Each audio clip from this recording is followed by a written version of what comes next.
Gen Con 2021 rocks on with day 3, and I'm here with John Marron to talk about all things Free League publishing.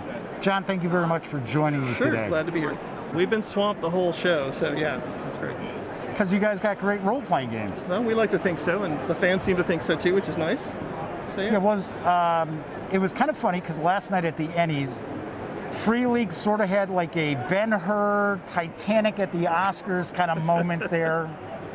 And I heard there were a lot of tears from a lot of other companies. They were very upset. Well, we don't like to have tears from anybody. Like, you know, we're not. It's not a competition. It's a. I understand that. I'm joking. Yeah. But you guys took home 8 Ennies. That's fantastic. Yeah, we're real happy with the we're just super happy that the fans appreciate the work and have been really supportive. You know, Free League's a relatively young company here in the U.S. They only started bringing their first games over probably about 6 years ago. Mm-hmm. So it's come a long way in 6 years. We've got a pretty wide array of games out now. And we do, and we're going to talk about those. Yeah.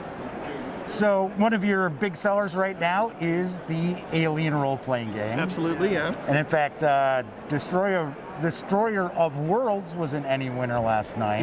Yep. And just recently came the Colonial Marines book that just recently came out as well. Yeah. So that's the most recent release for that line, yeah. And that's been selling quickly, so we're happy about that, yeah. Well, is there anything on the horizon maybe for the Alien role-playing game that you might want to float out there? Yeah, absolutely. So our next releases are a cinematic scenario, which is like the other ones we had previously released, Chariot of the Gods. That's going to focus, it's going to tie in with the Colonist campaign book, which will be the next campaign book that comes out. So it'll be equivalent to Destroyer of Worlds and Colonial Marines Handbook. It'll be the new cinematic scenario and then the Colonists campaign book. Okay. Which I'm real excited about. Yeah, that's right. Yeah, I remember hearing about the Colonist campaign book. Yeah.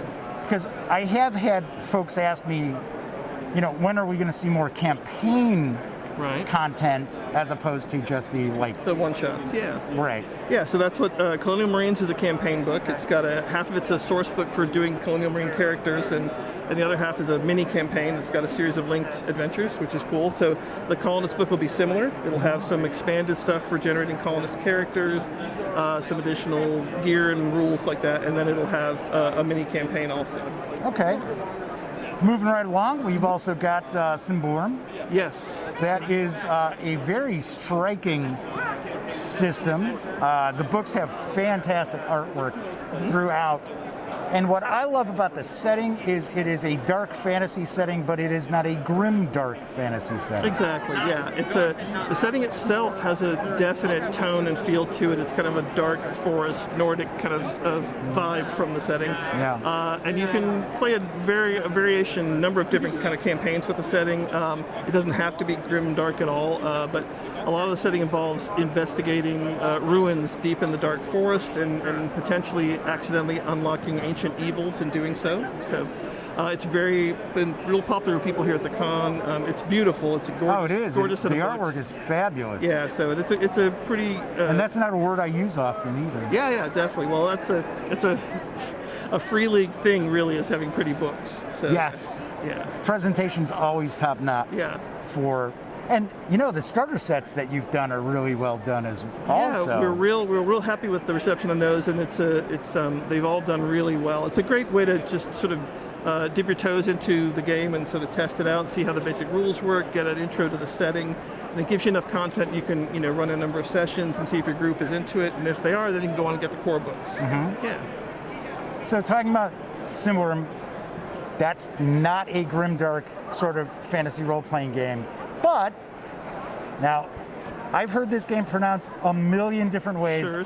I was told it's MÖRK BORG, like MÖRK BORG, not Mork Borg. I know that. Even the authors have given up on that, and they're happy with Americans pronouncing it Mork Borg. Right, or just call it MB for short. Right, exactly. Once again, another award winner for a supplement that came out. Exactly, yeah.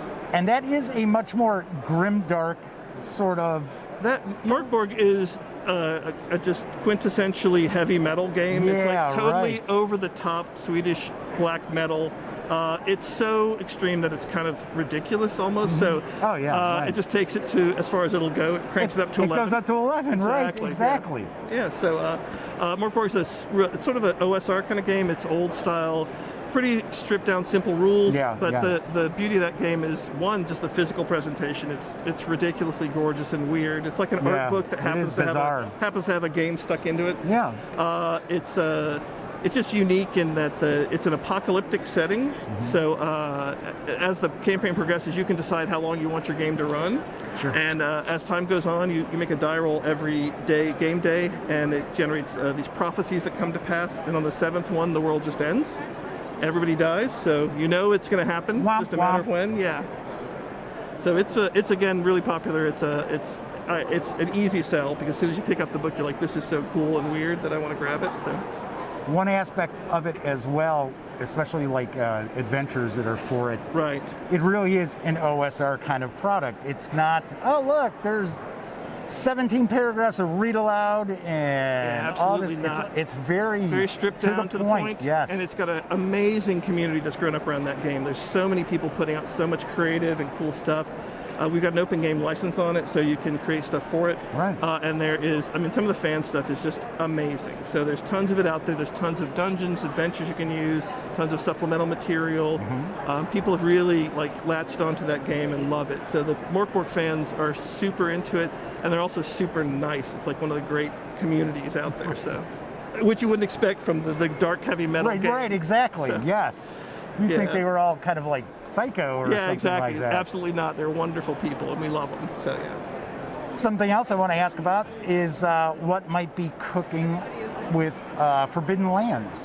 Talking about OSR style. Right, yeah. So I don't know for sure what's on the horizon for Forbidden Lands. We just did a Kickstarter.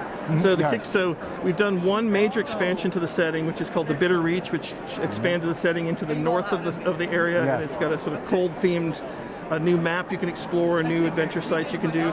The new Kickstarter was for an expansion to the west, so it'll be another whole map, another whole big expansion of the setting, and it comes along with a bestiary book for additional monsters. Okay, cool. Yeah, so there's a lot coming from that, So let's talk about a game that I know is going to be very interesting to a lot of my audience out there. It recently Kickstarted. It was a successful Kickstarter, and it is Twilight 2000. It is a reimagined version of the old Game Designers Workshop role-playing game that I played way back in the day. As did I, yep. And had other friends I still am in contact with. We played, and they're all like, Jeff, what's it going to be like? Well, you're going to find out on Monday night, September 20th, because I am going to share a first look at the box set on the live show, so don't miss out. Excellent. But if you don't watch that, let's talk a little bit about it. Sure. So the thing I love about it's kind of ironic. Back in the day, it was a near future science fiction game set in the year 2000, which was way off. Now it's a retro game. Now it's an alt history game set in the year 2000. So it's we kept the setting. It's a little bit revamped timeline from if you know the original game, it's a little bit changed up. But yeah, the premise is still the same. You start off as mostly American troops stranded in Europe after a nuclear war breaks out. The old game, the main storyline was that you were trying to get home. Right. You can still play out that campaign here if you want, but I like the fact that in the new edition we've added in some sort of community building, base building rules. So if you want to decide, if your characters decide they want to stay in Europe, they can gather survivors and sort of build up a community and defend it against the opposition. So yeah, that's a cool aspect of it. Because Free League is a Swedish company, they wanted to add on, so not only can you play the traditional Poland setting, you can actually play in Sweden now. Yes. So it's got some background for that. But yeah, and it also has an updated set of mechanics. So if you recall the old one, it could be a little crunchy. Like it could take a while to do a grenade explosion or something. It would take half an hour to work out. I don't know if I want to say crunchy. I would maybe go in the direction of broken. Well, it was a bit, it was a product of its time. It was a bear, yes. Yeah, so it was a little rough. It's much more streamlined now. You get a ton of information out of a single die roll. It uses a variation of our house rule system, the year zero system. So instead of doing a D6 die pool like we do in most of the other games, though, your stats are now rated in a die size from D6 up to D12. Okay. And the higher the die size, the more chance of getting successes. Sure, right. The more skilled you are. Right. So your pools that you're rolling is a little smaller, but that is because then you can add in ammo dice, which are another thing that helps out when you're firing automatic weapons. The ammo dice will also tell you if your weapon's degrading over time, how much ammo you use, if you get some extra bonus hits, if you can hit multiple targets, all that's in one roll. And there's a hit location die, so that also helps you. So you can do a single roll, and it streamlines the combat a lot. Fantastic. Yeah. But it still has all the same kind of gameplay you would want from back then. You can actually use the old scenarios if you want to play through it with these new mechanics. Free City of Krakow. Exactly, yeah. So it's all the classics can still come back. So we hope it will introduce a new generation to that game. Everybody loves that game. The reason we published it is because Thomas, the head of the company, played it a lot back in the day. All right, I know. I interviewed him about it before I hit Kickstarter, and he was telling me that was one of the RPGs that they played a lot. Right, yeah. So there's been a lot of people coming by interested in it at Gen Con here. Unfortunately, like so many games we hear over and over, our copies for the Kickstarter are stuck on a boat somewhere. So we're hopeful. We can't, no guarantees, but we're hopeful maybe in November we'll get it out to the Kickstarter backers and then go to general release. Cool. Yeah. Very cool. I'm sure you can't provide any specifics, but can I assume there is some supplemental material that's in the pipeline for Twilight 2000? Yeah, so the key things that are coming out with the initial release, we've got a box set, which is full of stuff as you're going to see when you do the unboxing.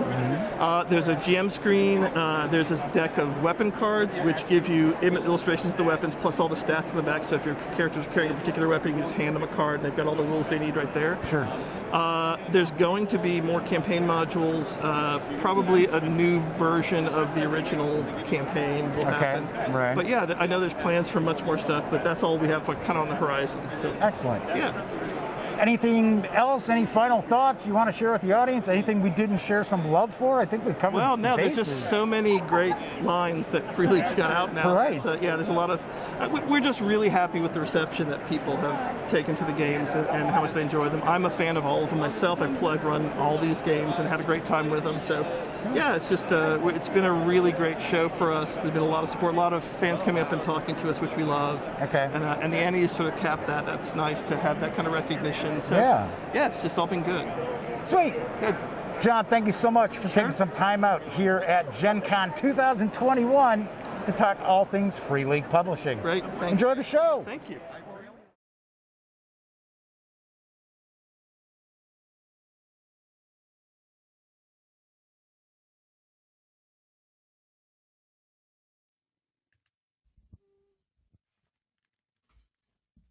Oh, you're still here. Well, while you're kicking it, how about subscribing to the Gaming Gang channel? Or seeing the latest episode of the Gaming Gang Dispatch? Or finding out what YouTube recommends you check out here at my channel? And of course, don't forget, get your geek on at thegaminggang.com.